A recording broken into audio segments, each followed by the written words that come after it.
Hi మామ. ఈ వీడియోలో దీపావళి అంటే ఏంటి, దాని బ్యాక్గ్రౌండ్ ఏంటి, దాని యొక్క యూజెస్ ఏంటి, దాని బ్యాక్గ్రౌండ్లో ఉన్న ట్రూత్ ఏంటి, సైన్స్ ఏంటి, ఇట్లా ఓవర్ వ్యూ అనేది చూద్దాం. ఓకే, సో ఫస్ట్ దీపావళి అంటే ఏంటో చూద్దాం.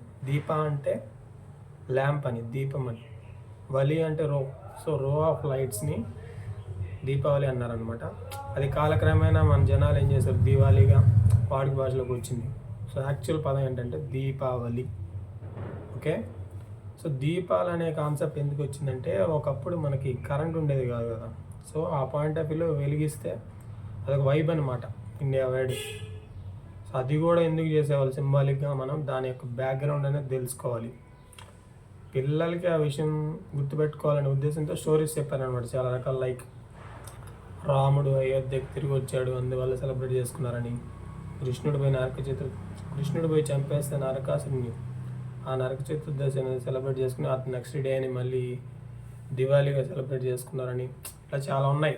సో మనకేం కావాలి, ట్రూత్ కావాలి, దాని వెనకాల ఉన్న సైన్స్ కావాలి. సో అది డిస్కస్ చేద్దాం. ఓకే,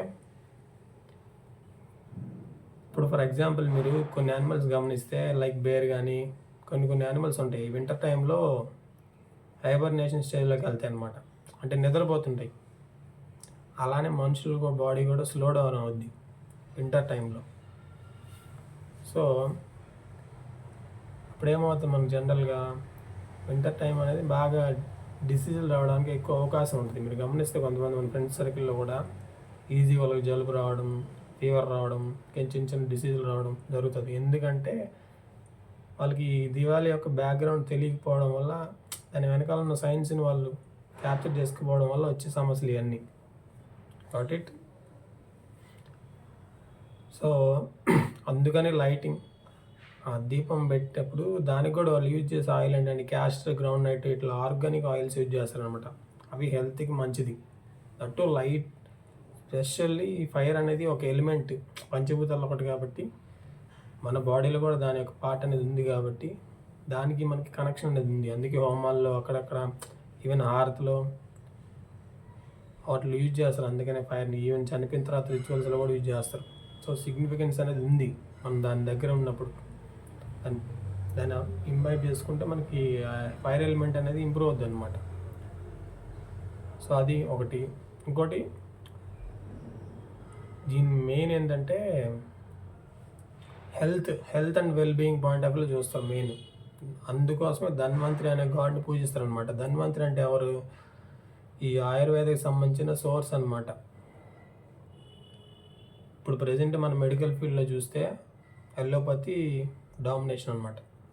అంటే ఏంటి, అది ఓన్లీ పై థింగ్స్ని మాత్రం డీల్ చేస్తుంది.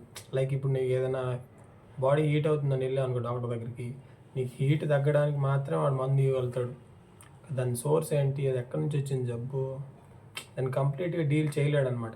అది ఎవరు డీల్ చేయగలరంటే మన ఏన్షియంట్ నాలెడ్జ్ ఉన్నటువంటి ఆయుర్వేద డాక్టర్స్ కానీ, సిద్ధ డాక్టర్స్ కానీ, ఇలాంటి వాళ్ళు ఉంటారు చూసావా, వాళ్ళు ఎఫెక్టివ్గా డీల్ చేయగలుగుతారు. So ever under estimate ancient knowledge of India. Got it. ఇది దీని బ్యాక్గ్రౌండ్లో ఉన్న సైన్స్. అందువల్ల ధన్వంతరి అనే గాడ్ని పూజిస్తారు అనమాట. చరక సంహిత ఒకటి ఉంది బుక్. అంటే ఈ చరకను కూడా ఫాదర్ ఆఫ్ సైన్స్ అంటారు, అదే మెడిసిన్, ఫాదర్ ఆఫ్ మెడిసిన్ అంటారు. ఆయన మాత్రం ధన్వంతరి అనే ఆయన్ని విష్ణువుకి అవతారంగా అట్లా మార్చారు కదా మొత్తానికి. సో మెయిన్ మనం తెలుసుకోవాలని ట్రూత్ ఏంటంటే, ఆయుర్వేద అనేది ప్రజెంట్ డేస్లో మనకి యూజ్ అవుద్ది. సో ఈ ఆయుర్వేదాన్ని, సిద్ధ, ఈ యోగా, యునాని, ఈ ఎల్లోపతి, ఇవన్నిటిని మర్చి చేసి మనం యూటిలైజ్ చేసుకుంటే మన హెల్త్కి మంచిది. అది మనం తెలుసుకోవాలి. What it. అండ్ ఇంకో పాయింట్ ఏంటంటే, మనకి హిందూ క్యాలెండర్ అనేది ఒకటి ఉంది. యాక్చువల్గా మనం ఫాలో అయ్యేది వెస్టర్న్, ఈ గ్రిగోరియన్ క్యాలెండర్, అది యూరోప్ నుంచి వచ్చింది. ఇది ఎందుకు తెలుసుకోవాలంటే, మీరు గమనిస్తే కొంతమంది సోమవారం రోజు ఈ శివుడు స్టేటస్లు పెడతా ఉంటారు, మీరు గమనించలేదు. యాక్చువల్గా అది దాని పర్పస్ ఏంటంటే, ఆ పర్టికులర్ డే రోజు హిందూ క్యాలెండర్ ప్రకారం అది బెనిఫిట్ అవుతుంది మనకి ఎనర్జీ పాయింట్ ఆఫ్ వ్యూలో. కానీ వీళ్ళు వెస్టర్న్ క్యాలెండర్ పాయింట్ ఆఫ్ వ్యూలో పెట్టుకుంటారు స్టేటస్లు. దానివల్ల మీకు ఉపయోగం ఉండదు నాయన. సో హిందూ క్యాలెండర్లో మన చైత్ర నుంచి పాల్గొనే వరకు మాసాలను ఉంటాయి అన్నమాట. అందులో కార్తీక మాసంలో 13వ తేదీన ఈ దీపావళి అనేది వస్తుంది అన్నమాట. So this is nothing but ఈ క్లారిటీ, ఈ లైట్ అనేది ఏదైతే ఉందో అదేం తెలుసుకోవాలంటే మనం క్లారిటీ అనేది తెలుసుకోవాలి. క్లారిటీ అంటే ఏంటి? లైట్. ఇప్పుడు మన ఎగ్జాంపుల్ లైట్ డిమ్గా ఉండే రూమ్లో మన లైట్ అయితే అనుకో వెలుతురు వస్తుంది అంటే ఆటోమేటిక్ చీకటి అనేది పోద్ది కదా. అలాగే మన జీవితాల్లో వెలుగు నింపాలనేది ఉద్దేశం. వెలుగు అంటే ఇక్కడ లైట్ అనేది కాదు, అజ్ఞానం అయితే ఏదైతే ఉంటుందో చూసావా, మనకి ట్రూత్ తెలియకుండా ఎలా పడితే అలా బతుకుతుంటారు కొంతమంది. సో బుద్ధుడు అంత ఎన్లైటన్ అవ్వలేకపోయినా అట్లీస్ట్ మన హెల్త్ పాయింట్ ఆఫ్ వ్యూలో కాపాడుకునేంత నాలెడ్జ్ అయినా గెయిన్ చేసుకోవాలనేది ఇక్కడ ఉద్దేశం అనమాట. Got it? So this is all about Diwali or Deepavali. Thank you, bye, take care.